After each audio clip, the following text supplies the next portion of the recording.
Episode ಸ್ಟಾರ್ಟಿಂಗಲ್ಲಿ ಬುಧವಾರ bank company launch party 2024ರಲ್ಲಿ ನಡೀತಿರುತ್ತೆ. ಈ ಡ್ರಾಮಾದ ಮೇನ್ ಕ್ಯಾರೆಕ್ಟರ್ ಸಾರಾ ಕಿಮ್ ಹೇಳ್ತಾಳೆ, ಸತ್ಯ ಸೂರ್ಯಕಿರಣ ಥರ, ಬರೀ ಕಣ್ಣಿಂದ ನೋಡೋಕ್ಕಾಗಲ್ಲ. ಸುಳ್ಳು ಸನ್ಸೆಟ್ ಥರ, ನೋಡೋದೆಲ್ಲ ಸುಂದರವಾಗಿ ಕಾಣುತ್ತೆ. ಕೆಲವು ದಿನಗಳ ನಂತರ ಅಲ್ಲಿರೋ ಒಬ್ಬರಿಗೆ ಡ್ರೈನೇಜ್ ಒಳಗೆ ಶವ ಕಾಣಿಸುತ್ತೆ. ಅಲ್ಲಿ ಸ್ಪಾಟ್ಗೆ ಪೊಲೀಸರು ಬರ್ತಾರೆ. ಇಲ್ಲಿ ನಮಗೆ ಮೇಲ್ ಲೀಡ್ನ ತೋರಿಸ್ತಾರೆ. ಇವನ ಹೆಸರು ಮೂಗ್ಯಾಂಗ್. ಶವ ಸೇಮ್ ಸಾರಾ ಕಿಮ್ ಥರ ಇರುತ್ತೆ, ಆದರೆ ಫೇಸ್ ಸರಿ ಕಾಣಿಸ್ತಿರಲ್ಲ. ಯಾರೋ ಕೊಲೆ ಮಾಡಿರೋ ಥರ ಇರುತ್ತೆ. ಇನ್ವೆಸ್ಟಿಗೇಟ್ ಮಾಡಿದಾಗ ತಿಳಿಯುತ್ತೆ ಚಳಿಯಿಂದ ಪ್ರಾಣ ಹೋಗಿರುತ್ತೆ. ಈ ಕೇಸ್ ಇನ್ವೆಸ್ಟಿಗೇಟ್ ಮಾಡೋಕ್ಕೆ ಜಯುನ್ ಅಂತ ಹೊಸ ಕ್ಯಾರೆಕ್ಟರ್ ಎಂಟ್ರಿ ಆಗುತ್ತೆ. ಇವನು ನ್ಯೂಲಿ ಜಾಯ್ನ್ ಆಗಿರ್ತಾನೆ. ಇನ್ವೆಸ್ಟಿಗೇಷನಲ್ಲಿ ಪರ್ಪಲ್ ಬ್ಯಾಗ್ನ ಕಾಸ್ಮೆಟಿಕ್ ಬ್ರ್ಯಾಂಡ್ನ CEO ಯೋಜಿನ್ ತನ್ನ ಕ್ಲೋಸ್ ಫ್ರೆಂಡ್ ಸಾರಾಗೆ ಗಿಫ್ಟ್ ಮಾಡಿರ್ತಾಳೆ. ಶವಾಗಾರಕ್ಕೆ ಬಂದು ಸಾರಾ ಕಾಲಲ್ಲಿರೋ ಟ್ಯಾಟೂನ ನೋಡಿ ಇದು ಸಾರಾನೇ ಅಂತ ಕನ್ಫರ್ಮ್ ಮಾಡ್ತಾಳೆ. ಇಲ್ಲಿಂದ ಸಾರಾ ಸ್ಟೋರಿ ಹೇಳ್ತಾಳೆ. ಫ್ಲ್ಯಾಶ್ ಬ್ಯಾಕ್ನ ತೋರಿಸ್ತಾರೆ. ಸಾರಾ ಬ್ರ್ಯಾಂಡೆಡ್ ಶಾಪ್ಗೆ ಹೋಗಿ ತನಗೆ ಏನೇನು ಇಷ್ಟ ಆಗುತ್ತೋ ಅದನ್ನೆಲ್ಲ ತಗೋತಿರ್ತಾಳೆ. ಒಂದು ದೊಡ್ಡ ಬ್ಯಾಗಲ್ಲಿ ಫುಲ್ಲು ಹಣನ ಇಟ್ಕೊಂಡ್ಬಂದಿರ್ತಾಳೆ. ಯೋಜಿನ್ ಸಾರಾ ಆ್ಯಟಿಟ್ಯೂಡ್ ನೋಡಿ ತುಂಬ ಇಂಪ್ರೆಸ್ ಆಗ್ತಾಳೆ. ಒಂದಿನ ಯೋಜಿನ್ ಕಣ್ಣು ರೆಡ್ ಬರ್ಕಿನ್ ಬ್ಯಾಗ್ ಮೇಲೆ ಬೀಳುತ್ತೆ. ಇದನ್ನು ಸಾರಾ ಸ್ಪೆಷಲ್ಲಾಗಿ ಆರ್ಡರ್ ಕೊಟ್ಟು ಮಾಡಿಸಿರ್ತಾಳೆ. Sara luxury lifestyle, don't care ಅನ್ನೋ ಆ್ಯಟಿಟ್ಯೂಡು ಅನ್ನೋ ಥರ ಜೀವನ ನಡೆಸ್ತಿರ್ತಾಳೆ. ನೆಕ್ಸ್ಟ್ ಸೀನಲ್ಲಿ ರೆಸ್ಟೋರೆಂಟ್ನಲ್ಲಿ ಲಂಡನ್ ಕಂಪ್ನಿ ಚೇರ್ಮನ್ ವುಮೆನ್ನ ಯೋಜಿನ್ ಮೀಟ್ ಮಾಡೋಕ್ಕೆ ಬರ್ತಾಳೆ. ಆದರೆ ಅವಳು ತುಂಬ ಅಸಭ್ಯವಾಗಿ ನಡೆಸ್ಕೋತಾಳೆ. ಆ ಚೇರ್ಮನ್ ಯೋಜಿನ್ಗೆ ತುಂಬ ಅವಮಾನ ಮಾಡ್ತಾಳೆ. ನಿನ್ನ ಬ್ಯಾಗಿಗೂ ಈ ಡ್ರೆಸ್ ಸೆನ್ಸ್ಗೂ ಮ್ಯಾಚಿಂಗೇ ಇಲ್ಲ ಅಂತ ಹೇಳ್ತಾಳೆ. ಯೋಜಿನ್ ಬೇಜಾರಲ್ಲಿ ಹೊರಗೆ ಬರ್ತಾಳೆ. ಸಾರಾ ಕಿಮ್ಗೆ ಡಿಕ್ಕಿ ಹೊಡಿತಾಳೆ. ಸಾರಾ ಕೈಲಿರೋ ಡ್ರಿಂಕ್ಸು ಯೋಜಿನ್ ಬ್ಯಾಗ್ ಮೇಲೆ ಬೀಳುತ್ತೆ. ಬ್ಯಾಗ್ ಹಾಳಾಗುತ್ತೆ. ಸಾರಾ ಸಾರಿ ಹೇಳ್ತಾಳೆ. ಬ್ಯಾಗ್ ಹಾಳು ಮಾಡಿದ ಬದಲಿಗೆ ನನ್ನ ಹತ್ರ ಇರೋ ರೆಡ್ ಬರ್ಗಿನ್ ಬ್ಯಾಗ್ನ ಯೋಜಿನ್ಗೆ ಗಿಫ್ಟಾಗಿ ಕೊಡ್ತಾಳೆ. ಸಾರಾ ಹೇಗೆ ಆಫರ್ ಮಾಡ್ತಿದ್ಲು, ಅವಳು ಒಳ್ಳೆತನದಿಂದ ಜನನ ಹೇಗೆ ತನ್ನ ಹತ್ರ ಸೆಳೀತಿದ್ಲು ಅನ್ನೋದನ್ನು ಸಾರಾಗೆ ತುಂಬ ಚೆನ್ನಾಗಿ ಗೊತ್ತಿರುತ್ತೆ. ಸಾರಾ ಯೋಜಿನು ಸ್ವಲ್ಪ ಕ್ಲೋಸ್ ಆಗ್ತಾರೆ. ಸಾರಾ ಯೋಜಿನ್ಗೆ ಹೇಗೆ ಕಾನ್ಫಿಡೆಂಟಾಗಿ ಇರಬೇಕು ಅನ್ನೋದನ್ನು ಕಳಿಸ್ತಾಳೆ. ಹಾಗೆ ಯೋಜಿನ್ ಮತ್ತು ಸಾರಾ ಕ್ಲೋಸ್ ಫ್ರೆಂಡ್ ಆಗ್ತಾರೆ. ಸಾರಾ ಬಿಸ್ನೆಸ್ನ ನೆಕ್ಸ್ಟ್ ಲೆವೆಲಲ್ಲಿ ಅರ್ಥ ಮಾಡ್ಕೊಂಡಿರ್ತಾಳೆ. ಆರ್ಟ್ ಖರೀದಿ ಮಾಡೋ ಬದಲಿಗೆ ಕಾಪಿರೇಟ್ ಖರೀದಿ ಮಾಡು, ಅದರಿಂದ ಬ್ರ್ಯಾಂಡ್ನ ಇಂಪ್ರೂವ್ ಮಾಡ್ಕೋಬೋದು ಅಂತ ಹೇಳ್ತಾಳೆ. ಜನಗಳ ವೀಕ್ ಪಾಯಿಂಟು ಹುಡುಕಿ ಅವರಿಗೆ ಹೆಲ್ಪ್ ಮಾಡಿ ಸಾರಾ ತನ್ನನ್ನು ರೇರ್ ಕ್ಯಾರೆಕ್ಟರ್ ಥರ ತೋರಿಸ್ಕೊಂಡಿರ್ತಾಳೆ. ಪ್ರೆಸೆಂಟಲ್ಲಿ ಪೊಲೀಸ್ ಮೂಯಂಗೆ ಅನಿಸುತ್ತೆ ಈ ಪರ್ಪಲ್ ಬ್ಯಾಗ್ ಮುಖಾಂತರ ಕಿಲ್ಲರ್ ನಮಗೆ ಏನೋ ಮೆಸೇಜ್ ಕೊಡ್ತಿದ್ದಾನೆ ಅಂತ. ಸಾರಾ ಮತ್ತು ಯೋಜಿನ್ ಫ್ರೆಂಡ್ಶಿಪ್ ಮೇಲೆ ಪೊಲೀಸ್ಗೆ ಸ್ವಲ್ಪ ಅನುಮಾನ ಇರುತ್ತೆ. ಆದರೆ ಯೋಜಿನ್ ಇಲ್ಲ ನಮ್ಮಿಬ್ಬರು ಫ್ರೆಂಡ್ಶಿಪ್ಪು ಫುಲ್ ಪರ್ಫೆಕ್ಟಾಗೇ ಇತ್ತು ಅಂತ ಹೇಳ್ತಾಳೆ. ಮತ್ತೆ ಫ್ಲ್ಯಾಶ್ ಬ್ಯಾಕ್ನ ತೋರಿಸ್ತಾರೆ.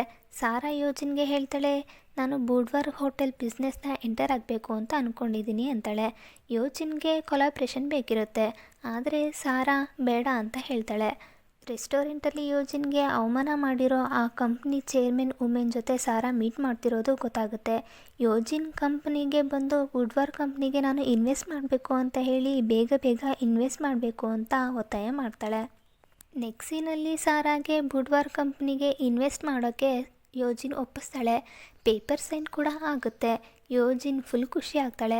ಅದೇ ಖುಷಿಗೆ ಯೋಜಿನ್ ತನ್ನ ಫ್ರೆಂಡ್ಸ್ಗೆ ಬುಡ್ವಾರ್ಗೆ ಇನ್ವೆಸ್ಟ್ ಮಾಡಿದೆ ಅಂತ ಪಾರ್ಟಿ ಕೊಡಿಸ್ತಾಳೆ. ಎಲ್ಲರೂ ಕಂಗ್ರಾಟ್ಸ್ ಹೇಳ್ತಾರೆ. ಆಗಲೇ first month 1.5 million equal share ಯೋಜಿನ್ಗೆ ಬರುತ್ತೆ. ಯೋಜಿನ್ ಹೇಳ್ತಾಳೆ, ಬುಡ್ವಾರ್ ಓಪನಿಂಗ್ ಡೇ ಲಾಸ್ಟ್ ಅಲ್ಲೇ ನಾನು ಸಾರಾನ ನೋಡಿದ್ದು, ಆಗಲೇ ನಾನು ರಿಪೋರ್ಟ್ ಮಾಡಬೇಕಿತ್ತು ಅಂತ ಬೇಜಾರು ಮಾಡ್ಕೋತಾಳೆ. ಹಾಗೆ ಹೇಳ್ತಾಳೆ, ಸಾರಾಗೆ ಫೋಟೋಸ್ ಇಷ್ಟ ಇರಲಿಲ್ಲ, ಅದಕ್ಕೆ ಅವಳು ನನ್ನ ಹತ್ರ ಯಾವುದೂ ಫೋಟೋಸ್ ಇಲ್ಲ ಅಂತ ಹೇಳ್ತಾಳೆ. ಎಪಿಸೋಡ್ 2 ಸ್ಟಾರ್ಟಿಂಗಲ್ಲಿ ಜೈಲಲ್ಲಿ ಅಸಾಲ್ಟ್ ಕೇಸಲ್ಲಿ ಒಳಗಿರೋ ಬಿಯಾಂಗ್ನ ಮೂಗ್ಯಾಂಗ್ ಮೀಟ್ ಮಾಡೋಕ್ಕೆ ಬಂದಿರ್ತಾನೆ. ಬಿಯಾಂಗ್ಗೆ ಯೋಜಿನ್ ಡೀಲ್ ಕೊಟ್ಟಿರ್ತಾಳೆ, ಸಾರಾನ ಹೆದರಿಸಿ 1.5 ಮಿಲಿಯನ್ನ ವಾಪಸ್ ತಗೊಳ್ಳೋ ಥರ ಮಾಡು ಅಂತ. ಬಿಯಾಂಗ್ ಸಾರಾನ ಕಿಡ್ನ್ಯಾಪ್ ಮಾಡ್ತಾನೆ. ಸಾರಾ ಸ್ಟೋರ್ಗೆ ಕರ್ಕೊಂಡು ಹೋಗ್ತಾಳೆ. ಹಣ ಸಿಗೋವರೆಗೂ ಬುಡ್ವಾರ್ ಬ್ಯಾಗ್ನ ತಗೊಂಡು ಹೋಗಿ ಅಂತ ಹೇಳ್ತಾಳೆ. ಬಿಯಾಂಗ್ ಬ್ಯಾಗ್ ಎತ್ಕೊಳ್ಳೋಕ್ಕೆ ಹೋದಾಗ ಸಾರಾ ಸಡನ್ನಾಗಿ ಡೋರ್ ಲಾಕ್ ಮಾಡ್ತಾಳೆ. ಪೊಲೀಸ್ಗೆ ಕಾಲ್ ಮಾಡ್ತಾಳೆ. ಬೇಕು ಅಂತಾನೆ ಸಾರಾ ಬಿಯಾಂಗ್ ಹತ್ರ ಹೊಡೆಸ್ಕೋತಾಳೆ. ಪೊಲೀಸ್ ಬಂದಮೇಲೆ CCTV ಫುಟೇಜಸ್ ತೋರಿಸಿ ಬಿಯಾಂಗ್ ಮೇಲೆ ಕೇಸ್ ಫೈಲ್ ಮಾಡ್ತಾಳೆ. ಆದರೆ ಕೋರ್ಟಲ್ಲಿ ಸಾರಾ ಬದಲಿಗೆ ತನ್ನ ಹೆಸರನ್ನ ಹಿಯೋನ್ ಅಂತ ಹೇಳ್ಕೊಂಡಿರ್ತಾಳೆ.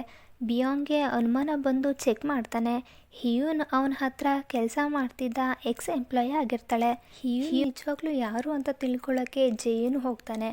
ಅಲ್ಲಿ ಹಿಯೂನ್ ಪರಿಚಯ ಆಗುತ್ತೆ. ಡಿಪಾರ್ಟ್ಮೆಂಟ್ ಸ್ಟೋರಲ್ಲಿ ಲೈನಿಂಗ್ ಕೆಲಸ ಮಾಡ್ತಿರ್ತಾಳೆ. ಬೇಕು ಅಂತಾನೆ ಬುಡ್ವಾರ್ ಅನ್ನೋ ಕಂಪ್ನಿ ಫ್ಯಾನ್ ನಾನು ಅಂತ ಹೇಳಿ ಹಿಯೂನ್ ಇನ್ಫಾರ್ಮೇಷನ್ ಕಲೆಕ್ಟ್ ಮಾಡ್ಕೊಳಕ್ಕೆ ಬರ್ತಿರ್ತಾನೆ. ಬುಡ್ವಾರ್ ನೇಮ್ ಕೇಳ್ತಿದ್ದ ಹಾಗೇ ಹಿಯೂನು ಇರಿಟೇಟ್ ಆಗ್ತಾಳೆ. ಫ್ಲ್ಯಾಶ್ ಬ್ಯಾಕ್ನ ತೋರಿಸ್ತಾರೆ. ಸಾರಾ ಬರ್ಗಿನ್ ಬ್ಯಾಗ್ನ ತಗೊಳಕ್ಕೆ ಹೋಗೋ ಶಾಪಲ್ಲಿ ಈ ಹಿಯೂನ್ ಕೆಲಸ ಮಾಡ್ತಿರ್ತಾಳೆ. ಹಾಗೆ ಪರಿಚಯ ಮಾಡಿಕೊಂಡು ಹಿಯೂನ್ನ ತನ್ನ ಶಾಪ್ ಬುಡ್ವಾರ್ಗೆ ಕೆಲಸಕ್ಕೆ ಇಟ್ಕೋತಾಳೆ. ಇಲ್ಲಿ ಹಿಯೂನ್ಗೆ ಸಾರಾದು ಸ್ವಲ್ಪ ಸೀಕ್ರೆಟ್ಸ್ ಗೊತ್ತಾಗುತ್ತೆ. ಚೇರ್ಮನ್ಗೆ ಡ್ರಗ್ಸ್ ಕೊಟ್ಟು ಎಲ್ಲರೂ ಮುಂದೆ ಕಾಪಾಡೋದು. ಇದರಿಂದ ಚೇರ್ಮನ್ ಬುಡ್ವಾರ್ಗೆ VIP ಕ್ಲೈಂಟ್ ಆಗ್ತಾಳೆ.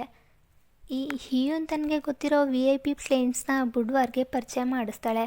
ಮಿಡಲ್ ಕ್ಲಾಸ್ ಕ್ಲೈಂಟ್ಸ್ ಎಲ್ಲ ಹೊರಗೆ ಆಗ್ತಾರೆ. ಇಷ್ಟೆಲ್ಲ ಮಾಡಿದರೂ ಕೂಡ ಹಿಯೂನ್ಗೆ ಕಮಿಷನ್ ಸಿಗಲ್ಲ. ಹೀಗೆ ಒಂದಿನ ಮಾರ್ಕೆಟಲ್ಲಿ ಫೇಕ್ ಬ್ಯಾಗ್ನ ತಗೊಳಕ್ಕೆ ಹೋಗ್ತಾಳೆ. ಅಲ್ಲಿ ಇವಳು ಕೆಲಸ ಮಾಡೋ ಬುಡ್ವಾರ್ದು ಅನ್ರಿಲೀಸ್ ಬ್ಯಾಗ್ಸ್ನ ನೋಡ್ತಾಳೆ. ಇದನ್ನು ಬಂದು ಸಾರಾಗೆ ಹೇಳ್ತಾಳೆ. ಆದರೆ ಸಾರಾ ಏನೂ ರಿಯಾಕ್ಟ್ ಮಾಡಲ್ಲ. ಆಗಿಂದ ಸಾರಾ ಅಸಲಿ ಮುಖ ಹಿಯೂನ್ಗೆ ಗೊತ್ತಾಗುತ್ತೆ. ಕೊನೆಗೆ ಈ ಜೇಯೂನ್ ಪೊಲೀಸ್ ಅಂತ ಗೊತ್ತಾಗಿ ಹಿಯೂನ್ ಅಲ್ಲಿಂದ ಹೊರಡೋಗ್ತಾಳೆ. ನೆಕ್ಸ್ಟ್ ಸೀನಲ್ಲಿ ಮೂಂಗ್ಯಾಂಗ್ ಸಾರಾ ಸರ್ಕಲ್ಸ್ ಹೇಗಿತ್ತು ಅಂತ ಇನ್ವೆಸ್ಟಿಗೇಟ್ ಮಾಡೋಕ್ಕೆ ಹೋಗ್ತಿರ್ತಾನೆ. ಆ್ಯಕ್ಟ್ರೆಸ್ ಸಿನ್ಸುಯಿನ ಮೀಟ್ ಮಾಡ್ತಾನೆ. ಅವಳು ಬುಡ್ವಾರ್ಗೆ ಇನ್ವೆಸ್ಟ್ ಮಾಡಿರ್ತಾಳೆ. ಸಾರಾ ಸತ್ತಿದ್ದಾಳೆ ಅನ್ನೋ ವಿಷಯ ಕೇಳಿ ಬೇಜಾರಾಗ್ತಾಳೆ. ಹಿಯೂನ್ ಏನೋ ಮಾಡಿದ್ದಾಳೆ, ಹಿಯೂನ್ ಮೋಸ ಮಾಡ್ತಿದ್ಲು ಅನ್ನೋ ರೂಮರ್ಸ್ ಇದೆ ಅಂತ ಹೇಳ್ತಾಳೆ. ಇದೇ ಕಾರಣಕ್ಕೆ ಸಾರಾ ಅವಳನ್ನು ಬ್ಲಾಕ್ ಲಿಸ್ಟ್ ಮಾಡಿರ್ತಾಳೆ. ಕೋಪದಲ್ಲಿ ಹಿಯೂನ್ ಲಾಂಚ್ ಪಾರ್ಟಿಗೆ ಬಂದು ಜೋರು ಗಲಾಟೆ ಮಾಡಿರ್ತಾಳೆ. ಆ್ಯಕ್ಟ್ರೆಸ್ ಹತ್ರ ವಿಡಿಯೋ ಪ್ರೂಫ್ ಇರುತ್ತೆ. ಅದನ್ನು ಪೊಲೀಸ್ಗೆ ತೋರಿಸ್ತಾಳೆ.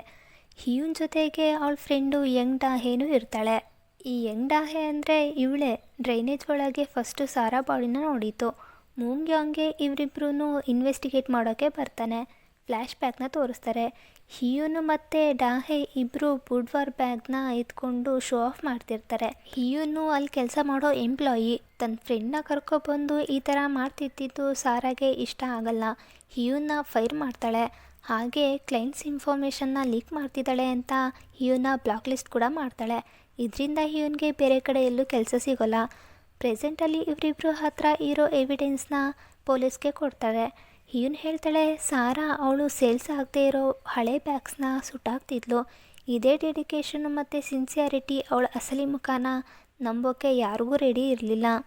ಪೊಲೀಸ್ ಹೇಳ್ತಾನೆ ಅಸಾಲ್ಟ್ ಕೇಸಲ್ಲಿ ಕೋರ್ಟಲ್ಲಿ ಸಾರಾ ಬದಲಿಗೆ ನಿನ್ನ ಹೆಸರು ಹಿಯೂನ್ ಅನ್ನೋ ಕೇಸಲ್ಲಿ ಫೈಲ್ ಮಾಡಿಸಿದ್ದಾಳೆ ಅಂತ ಹೇಳ್ತಾನೆ.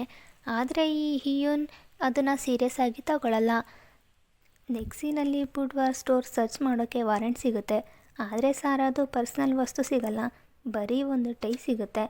ಮೂಗ್ಯಾಂಗ್ಗೆ ಗೊತ್ತಾಗುತ್ತೆ 5 ವರ್ಷದ ಹಿಂದೆ ಸಾರಾಗೆ ಕೊಟ್ಟಿರ್ತಾನೆ. 5 ವರ್ಷದ ಹಿಂದೆ ಸಾರಾನ ಮೂಗ್ಯಾಂಗ್ ಮೀಟ್ ಮಾಡಿರ್ತಾನೆ. ಮೂಗ್ಯಾಂಗ್ ಶವ ಸಿಕ್ಕದ ಅದೇ ಜಾಗಕ್ಕೆ ಹೋಗ್ತಾನೆ. ಜೇನ್ ಕೂಡ ಕರ್ಕೊಂಡು ಹೋಗ್ತಾನೆ. ಜೇನ್ಗೆ ಗೊತ್ತಾಗುತ್ತೆ ಸಾರಾ ರಿಯಲ್ನ ಹೆಸರು ಮೊಗಾಹುಯಿ. ಈ ಕಡೆ ಡೇಹೂಗೂ ನೆನಪಾಗುತ್ತೆ ಅವಳು ಸಾರಾನ 5 ವರ್ಷದ ಹಿಂದೆ ಫ್ಯಾಮಿಲಿ ಸೇಲ್ಸಲ್ಲಿ ನೋಡಿರ್ತಾಳೆ. ಎಪಿಸೋಡ್ ಎಂಡಲ್ಲಿ ಸಾರಾ ಸೇಲ್ಸ್ ಅಸೋಸಿಯೇಟ್ ಯೂನಿಫಾರ್ಮ್ಲಿ ತೋರಿಸ್ತಾರೆ. ಇವಳ ನೇಮ್ ಕಾರ್ಡಲ್ಲಿ ಮೊಗಾಹುಯಿ ಅಂತ ಇರುತ್ತೆ. ಎಪಿಸೋಡ್ 2 ಇಲ್ಲಿಗೆ ಎಂಡ್ ಆಗುತ್ತೆ.